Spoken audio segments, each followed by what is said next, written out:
Matthew 14.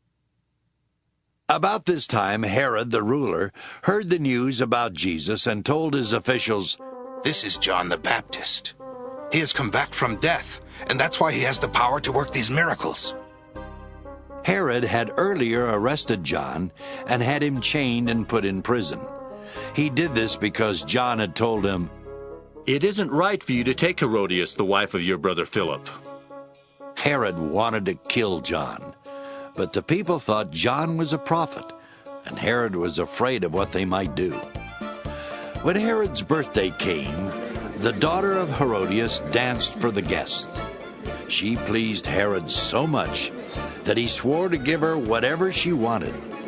But the girl's mother told her to say, "Here on a platter, I want the head of John the Baptist." The king was sorry for what he had said, but he did not want to break the promise he had made in front of his guests. So he ordered a guard to go to the prison and cut off John's head. It was taken on a platter to the girl, and she gave it to her mother. John's followers took his body and buried it. Then they told Jesus what had happened.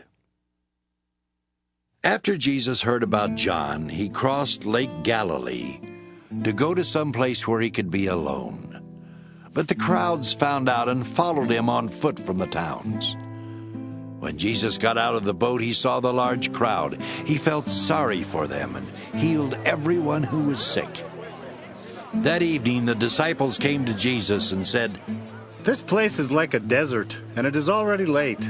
Let the crowds leave so they can go to the villages and buy some food."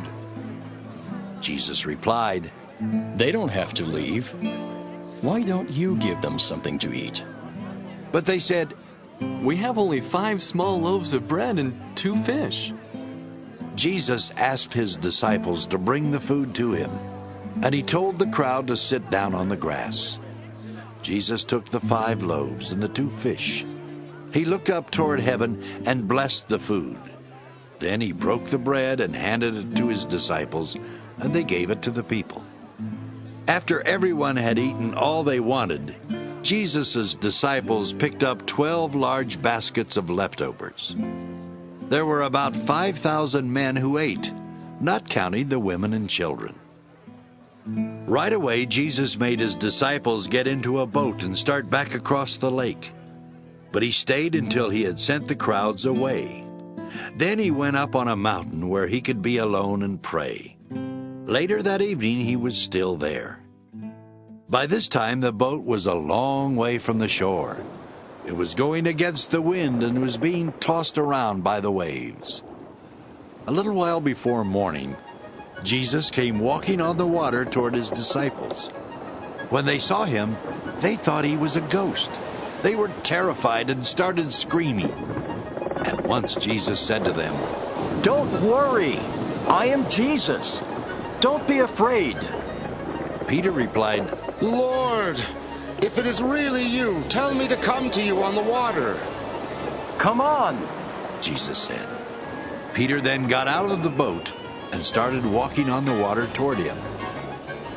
But when Peter saw how strong the wind was, he was afraid and started sinking. "Lord, save me!" he shouted. Right away, Jesus reached out his hand. He helped Peter up and said, You surely don't have much faith. Why do you doubt?" When Jesus and Peter got into the boat, the wind died down. The men in the boat worshiped Jesus and said, "You really are the Son of God." Jesus and his disciples crossed the lake and came to shore near the town of Gennesaret. The people found out that he was there. They sent word to everyone who lived in that part of the country. So they brought all the sick people to Jesus. They begged him just to let them touch his clothes, and everyone who did was healed.